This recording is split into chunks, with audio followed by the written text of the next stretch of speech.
and was charged with tampering with evidence.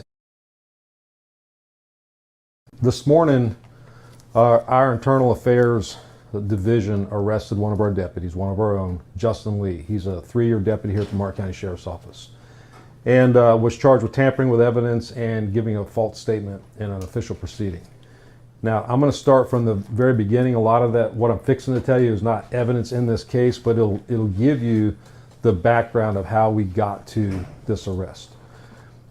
A couple of months ago, our supervisors were doing their job as supervisors and identifying anomalies, things that just weren't consistent with normal law enforcement procedures. And they noticed that Deputy Lee was making few traffic stops, sometimes only 2 traffic stops a night, but coming out with felony arrests almost every night. And everybody in Deputy Lee's chain of command, all the way through me, has been an experienced narcotics detective at some rate and knows that that's not possible. It's not physically possible. Narcotics arrest through traffic stops is a numbers game. So the supervisors, both the sergeant and the lieutenant, did their job, identified something that they thought was odd, and started showing up on Deputy Lee's traffic stops to see what. Best Energy is a research and development company. We specialize in energy efficiency. We're on a mission. He was doing. In one of those cases, they showed up on his traffic stop, and he had stopped the vehicle, not mentioned in this affidavit, but stopped the vehicle for a traffic infraction and was swabbing the outside of the car and telling his lieutenant that it tested positive for cocaine. The lieutenant challenged him on that, and Deputy Lee could not provide the swab and the positive test that he cited during that traffic stop, which was his reason to search the car. The lieutenant told him, "You're not searching that car. You don't have probable cause in my view," and that's not happening. Deputy Lee was actually borderline obstinate with that. Lieutenant argued with him and then complained later to a sergeant that lieutenant was second guessing him.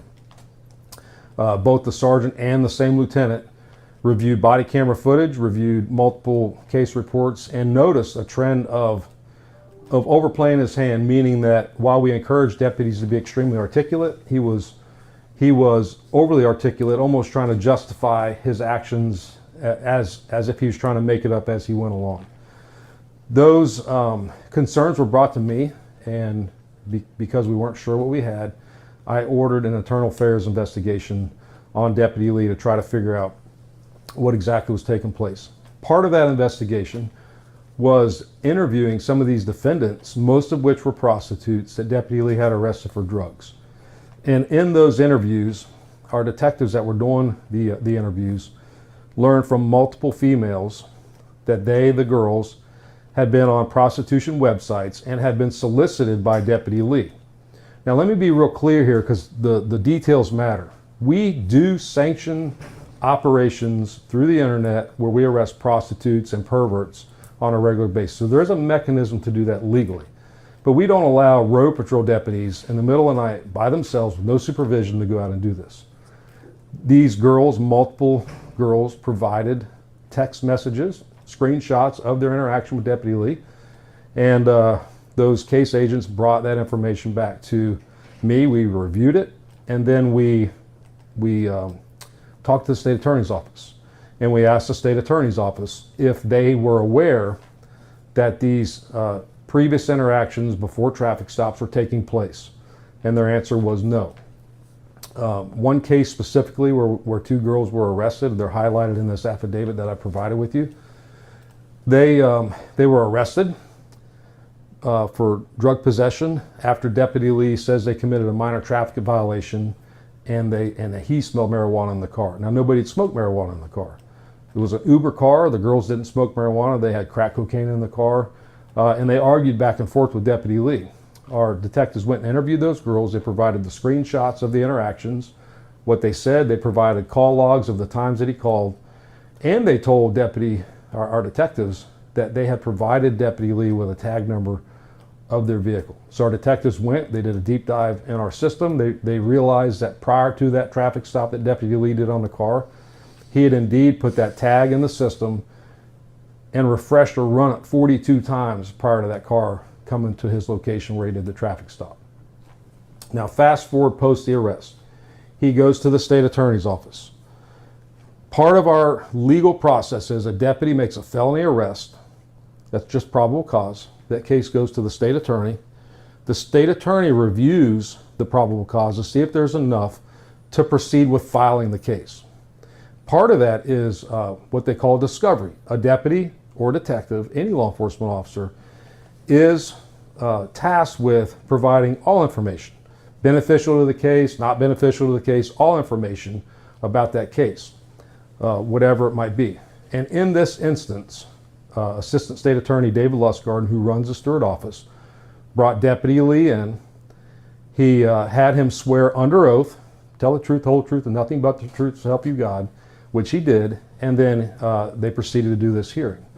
In the hearing, Deputy Lee simply stated to Mr. Lustgarden that he stopped the car for a traffic violation, had never talked to the girls before, didn't know who they were, didn't know the tag number on the car, had never communicated with them on phone or text, and that interview went on and on with Deputy Lee lying to our Assistant State Attorney, who was trying to gather the facts for this case. Because of that, we called Deputy Lee in and put him on administrative leave. After that state attorney's hearing, between the state attorney's hearing and us calling him in, which is only a day's gap, Deputy Lee took his phone and replaced it, tried to wipe his phone. And you'll see again in that affidavit where he Google searched multiple times how to get rid of the information on your phone. If I get a new phone, does the old information automatically transfer over? He started Googling things like, and I'll read it, Florida State Statute, FSS means Florida State Statute, obstructing justice, Florida State statute making false statements, Florida State statute withholding evidence, Florida State statute evidence tampering, Florida State statute digital evidence tampering, Florida State statute perjury, Florida State statute prostitution, and Florida State statute official misconduct. And you can see now he's trying to hide the information which we already had about him having previous knowledge. He came in, he was placed on administrative leave with pay. We did seize his device, got a search warrant, went through the device, and we could see that he had tried to wipe that device prior to coming in. Through our investigation and all the things I just mentioned, we know now that Deputy Lee was ordering girls up online through these nefarious websites and then making up reasons to stop them and then place them into custody. And of most concern to us, not relaying that information to the state attorney so they do a proper prosecution of these cases. And so he's been arrested for the two charges I've told you, withholding or actually lying during an official proceeding and tampering with evidence. Now, I know I gave you kind of a mouthful of information.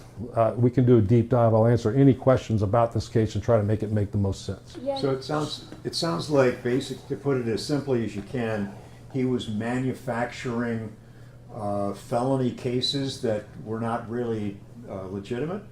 No, and that's the nuance of this. The girls that were arrested were prostitutes and they were drug addicts. Where he was wrong in this was he didn't do it through our proper policies and procedures, and then in keeping with Florida statute, he has to give that to the state attorney, so the state attorney, the prosecuting attorney, can give that in discovery to the defense attorney and the judges so they can make proper legal decisions as to whether this was entrapment or whether this was legal what he did. He was providing a fraction of the information he had and then telling everybody that he was just a good cop, just lucky stuff, good cop. And so it was through omission initially that he was lying to his supervisors, and then he overtly lied to the state attorney.